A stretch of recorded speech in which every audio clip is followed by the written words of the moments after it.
Hello everyone, and welcome back to another video of The Journey. I am your resident ding-dong host, Matthew, and today is video number 8. Now normally you'd probably be thinking, Matthew, don't you usually do the finger count with your hands? Well, my other hand is preoccupied with a book. Now you're probably wondering, why the hell are you holding a book, you dumbass? Well, because today's video is reading exercises. And what I am talking about, if for those who don't know, is in my first video I split into 2 parts because it's pretty big. And what the whole purpose is, first one was consideration, second part was equipment, exercising, getting into character, blah, blah, blah, blah, blah, so on and so forth. You can go back and watch if you want. If you don't worry about it. I'm not here to force you to do anything you don't want to do. So in that video, near the end, I said we're going to do reading exercises. And as you can see right here, I picked out this cookbook, Cook with Jamie Oliver. My parents have a collection of cookbooks over here because my dad loves to cook and my mom loves to bake. And obviously they know they're in their 60s and they've done their fair share of cooking and baking and what have you. So these are now just sitting here collecting dust. And I thought when my classes were saying, oh, you should do some reading exercises and don't just limit yourself to just books, do comic books, do mangas, do just dramas, mysteries, love, romance, thrillers, screams, horrors, cookbooks, or even instruction manual books, which is kind of weird, but you know, it does help. So with that, I went through 2 books. This was the second one. The first one was this really old-timey 90s vintage looking ass one, and I was like, okay. And there was just nothing but recipes. And I was like, I can't really use this. This is kind of boring. Versus this, as you can probably see, from the first thing we're going to read, if you can see from my screen, says Return of Egg Salad. And hold on, let me get that up to the screen. There's a lot of words there. Now, as you saw, we are not going to read the entire thing, the entire page. One, I'm trying to keep videos shorter. I'm already going on 2 minutes and 20 seconds. And I just kind of want to jump in to save you guys time and save me time. So it's a win-win. And we're just going to read the bolded parts. And also, if it's too long, which this one is, but it's actually pretty good, we're gonna probably cut it short, keep it brief. And I do implore that you do that is sometimes just read what it is. If it's short, if you want to, ad-lib or extend, improvise, go ahead. That's the whole point of these practices, is so you get a feel of what it's like, what is expected of you. C'est la vie. And then other times it may be really long, so then pick the key parts, keep it short. Sometimes you maybe get a job that says, here's 50 words, or not 50 words, that's a little. Here's 150 words, do it in 15 seconds. Now that is beyond hard. You gotta be like an auctioneer, but obviously I don't think that's gonna be possible. The fastest I had to do something was, I think, 120 words in 30 seconds, which that's pretty simple once you get used to speaking fast and you read the script and what the client is asking you just for an audition read enough times. You obviously get the hang of it, because you just repetition. So, yeah, you get used to it and you get better. So, also, when we're reading these, we're going to, if you want, this helped me initially, but now that I'm just going to be reading these, what's called cold reading, and that is you literally just read it face value first time. You have no prior knowledge. You have no idea what is expected of you. You're just reading, and you got to put your own 2 cents into it as quickly as possible. That's a big skill you can learn, which I should do a video on a little later. Good idea, me. Anywho, so in this case, if you want, read the whole thing once and read it out loud. Why? Flex your muscles. Yes, you can read in your brain, but your brain doesn't move. It just goes. You're scanning. You're not reading. Versus your mouth is, physically moving. Muscles in your cheeks, the jaw, the neck. Excuse me. I burped. And as well as you're getting your tongue loose, you're getting your throat warmed up, all that jazz. So it's good. It's just good overall practice. So in this case, I'm going to read it in whatever stupid way I would like to. And without further ado, let us get to it. So here's just your visual for it. It's called Return to Egg Salad. It looks like deviled eggs. They look pretty damn good. I would devour those in 3 seconds or less because, like I said, I love eggs. Okay, Return of the Egg Salad. To be honest, throughout my youth, egg salads and egg sandwiches invoked nothing in me other than disgust and revulsion. See what I did there? You could read that and be like, to be honest, throughout my youth, egg salads and egg sandwiches invoked nothing in me other than disgust and revulsion. Ooh. Try to give it pizzazz, give it feeling, give it, that oomph. Okay, sorry, I took a pause break there for a second. All right, number two. Take two, let's just say. So, give that oomph, give it the driving force that you're trying to sell this. So in this case, because it's food, you do want to add. It's for advertising. You want to sell food. So, to be honest, throughout my youth, egg salads and egg sandwiches invoked nothing in me other than disgust and revulsion. Overcooked eggs mixed with a bit of old mayo and little else, not something to really get me going. However, I think it's worth revisiting the humble egg salad and showing how it can be put together in ways that make it a bit more exciting and delicious. Now, normally I would cut this here because for sake of time, but the rest of this is pretty dang good, so we're going to go really fast now. Common sense means you've got to start with the freshest, most beautiful free-range or organic eggs. Otherwise, don't bother. And don't think you have to draw the line at hen's eggs. Try duck, quail, or goose eggs too. I've never tried those. Am I willing? Hell yeah.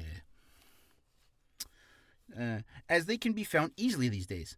Go on, spice things up and break up the monotony. See what I'm saying? See, even the book is on my side.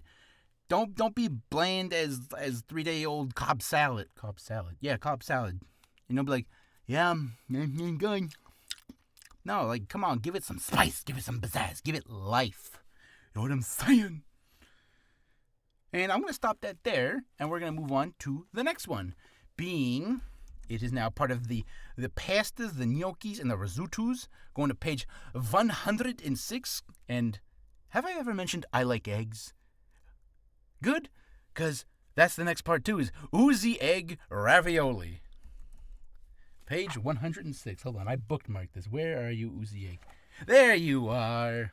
All right. So, again, as you can see...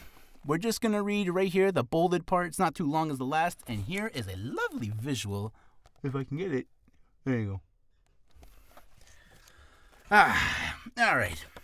And you don't have to slate your name. You don't have to slate yourself. Slating, just for your sake, slating is you say your name. So, Matthew Faber, oozy egg ravioli. You don't do that every time. If a customer asks or a client asks to slate, then you slate. But you don't have to slate. Or don't slate. But I do recommend that if for audiobooks, always say the title, the author, the publishing, and then if anything extra they want you to say, then start with chapter name, and then obviously always finish with the end. And in this case, there's no ending because it's a cookbook. You want to say the title. In this case, oozy egg ravioli. I ate a variation of this dish in, I don't know how to pronounce that, Piedmont, Italy, about 7 years ago, where they had mashed potatoes instead of ricotta.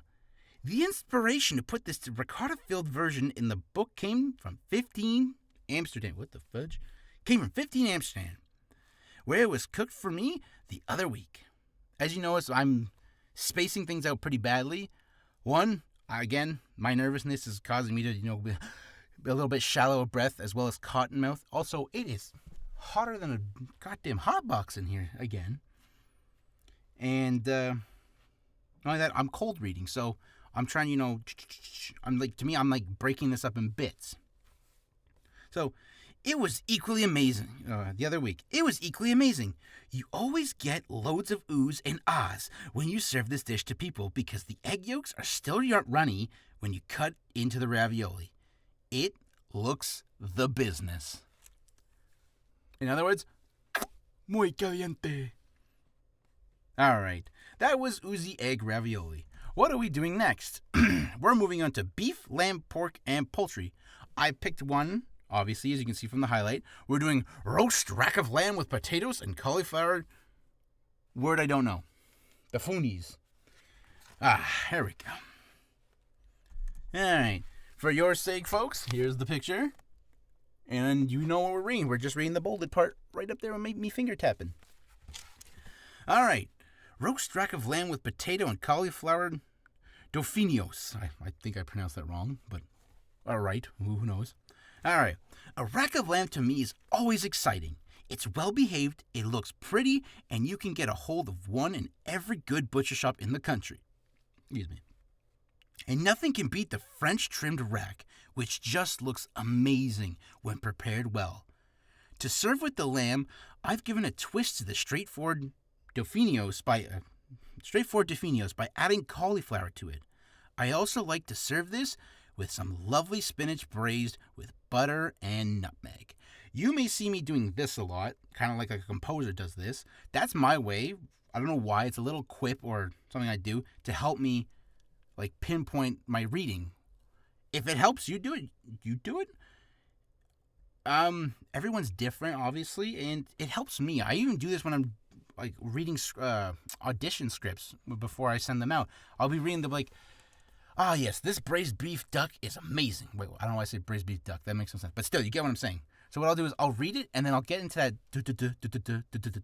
What I try to do is I try to break the words up into like a rhythm sometimes. It's not always good to do that, but, it does help me, and it's good for early practice. So eventually I'm hoping if I do this enough, like the then I can, I can get, better without it. And I can start reading, more conversationally. And that's a big word in this industry is conversational. You need to make the thing not sound like you're reading off a script. You need it to be real. All right. That was rather quick. Good. We're trying to save time here. If I bore you, I'm sorry. But I hope you're understanding what I'm saying. I'm like, when I'm seeing like, rack of lamb to me is always exciting. You can always go, always exciting or always exciting. You can be calm but like enthusiastic. Put your own 2 cents in. Be creative with this. If you want to read mad, a rack of lamb is always, I don't know how you do this mad, but still. But I hope you understand what I'm trying to like project or say. All right, next, on to fish. Nice clam chowder. Now I'm a level with you folks. I do not like seafood at all. The child in me says why. People say why. The child in me says it's ucky, yucky, and smells like caca. Yes, I know. Grow up, you big baby. But I'm not going to exclude anything from this book.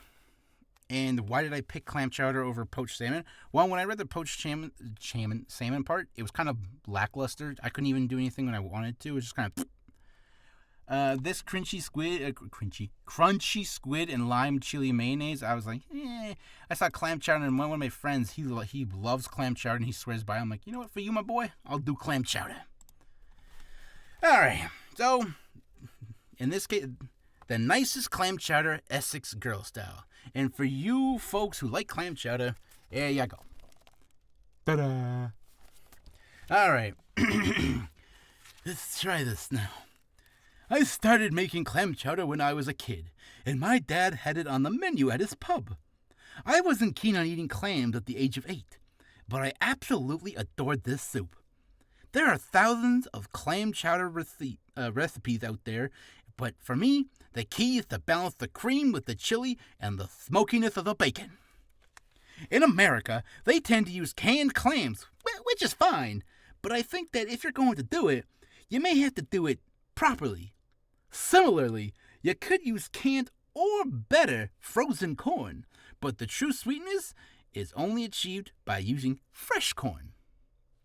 There you have it. See how I went into a moron? That's what I'm trying to, get you guys to do. Don't be afraid to be an idiot. Don't be afraid to be stupid. Don't be afraid to be a fool. You know what I'm saying? So, next one is veggies. As you can see, out of all these, I went for the one that was the shortest. Cheesy peas. Why? It's simple, and also, there's a reason for this. Where the frig are you, cheesy peas? Okay, why? There's no bolded part. Here's the cheesy peas. It looks like whatever. And then you see, there's no bolded part. So, it literally just is the recipe. So, in this case, You could try it. I tried it. It was kind of, you know what I'm saying? But there's also a small part right here that is pretty good. And it goes like this. This dish is best made quickly at the very last minute. As like a risotto, the moment these peas begin to cool down, things start to get a little clangy and rubbery, and you definitely don't want that. I don't know why I said soggy. I don't know what claggy is. Rubbery, I guess I could see. But try to serve these warm is what he's saying. Hot, warm, fresh, you know what I'm saying? So you can just scarf it down and... delicious.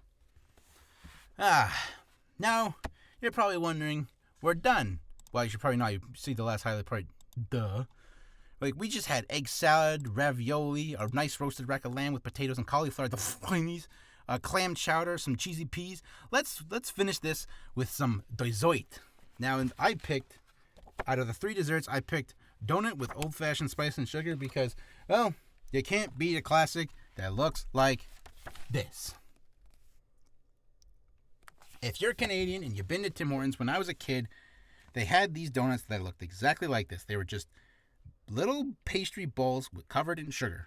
They were my favorite before chocolate glazed and the honeydew or honey dip, and before the whole birthday cake one came out. So, yeah, that's why I picked this. This is a close to home. I'm pretty sure multiple other pastries around the world have done this too. Why am I saying Tim Hortons Toronto? Because it's relevant to me. I'm not discrediting, disabusing anything of you. Okay. Now, let us wrap this up with donuts with Old English spiced sugar. Donuts are a fantastic, naughty snack or dessert, and everyone has got a soft spot for them. The important thing is that they must be served warm and tossed in a spiced and citrus-flavored sugars. Little donuts are great to dip into a rhubarb, cherry, or apple compote. I think that's the right word. The contrast between the fresh and sour fruit and the hot, crisp bun like donuts is absolutely delicious. Why did I read that in an English accent? Oh, I don't know. Give it pizzazz. What I say, pizzazz. Why am I doing this? Why not? And with that, we're done. So, I hope this helps in the right direction of what I was saying about reading exercises. If you don't have physical books, you have a cell phone, don't you? Just use your cell phone and be like, oh, look, an article. Let's read it. It says I'm stupid. Well, I knew that already, so. And, that's it. Thanks for coming. Have a good afternoon. I'll see you in the next one, guys.